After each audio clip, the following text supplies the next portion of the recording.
The second half of the 2022 Formula One season gets underway this weekend at Belgium in Spa-Francorchamps. But aside from just the racing action, we also do have silly season that's very much going on. Silly season, as we know, is the time where drivers are changing their teams and finding new homes, or new rookies are getting promoted into the teams. And one of the worst kept secrets of the 2022 silly season has now been confirmed at long last. Yes, Daniel Ricciardo, who we note for a fact had signed a contract of 2 years plus one option, which was said to be in the 2023 season, has announced that, in fact, McLaren and Daniel Ricciardo have announced that they are terminating that contract on a mutual basis. So that means that Ricciardo's contract, which is supposed to run till the end of the 2023 season, will not be going up until then, and that he will in fact be leaving the team a year earlier than anticipated. So that termination, and in case any of you are wondering why they're using the word termination, it generally means that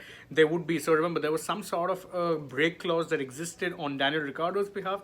Maybe he chose not to use that, and maybe the team is essentially paying him off to end the contract early.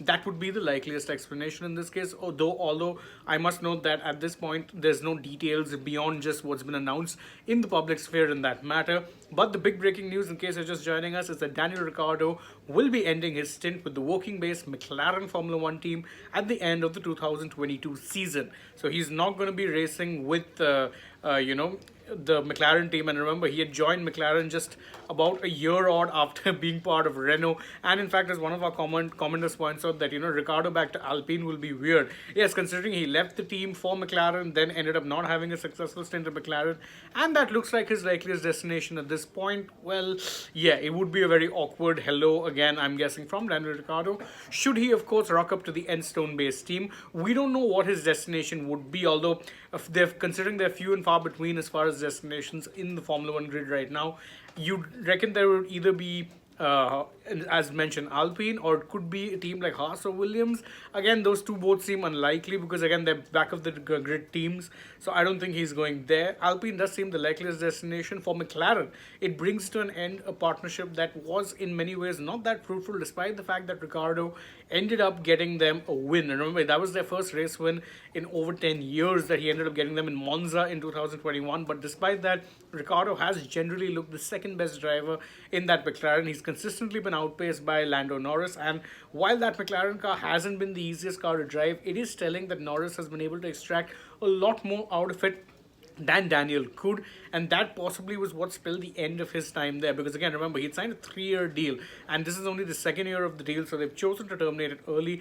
As for who that replacement would be, well, McLaren have said that they will announce it in quote-unquote due course, but the obvious guess would be that their new driver would, of course, be Oscar Piastri, who is, of course, an Alpine junior and was expected to take up the vacancy that was left by Fernando Alonso at Alpine next year, but of course we remember that, he ended up kind of rebuking them very publicly, said, I won't be driving for Alpine next year. It seems likely that he'll now be getting that second McLaren seat, and it's an exciting prospect for sure, because again, Oscar Piastri is someone who's won, remember, he won F3 at his first try, he won the Formula Renault before that at his first try, he won the F2 championship at his first try. So as far as junior racing goes, he's well and truly done it all. There's nothing more left for him to accomplish.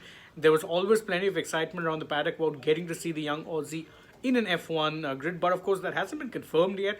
It will be in due course. Neither has, of course, Ricciardo's destination, but it does seem likely that they'll be swapping one Australian for another, and that Daniel Ricciardo will be making a comeback to the Enstone based team that he actually ended up ditching technically after just one season, despite the fact that he spent a second season with the team. Anyway, we note for a fact that there's plenty of Formula One action set to come this weekend. We're making a return. There's the second half of the season still to come, so obviously lots going to be going on there. Do join us live for when we're covering that race, because I'll be doing a preview. I'll be doing, analysis of qualifying and of the race. There's plenty of stuff still to come. Don't forget to join us here at Sports Today. I'm taking a leave for now, so thank you so much for joining us. Don't forget to like, share, subscribe, drop us a comment, tap the bell icon so you know when we're going live or uploading a new video. And also don't forget to follow us on Facebook, Instagram, and Twitter as well. Last but not least, download the SportsTech app for more such breaking news updates. Thank you all for joining us, and bye-bye for now.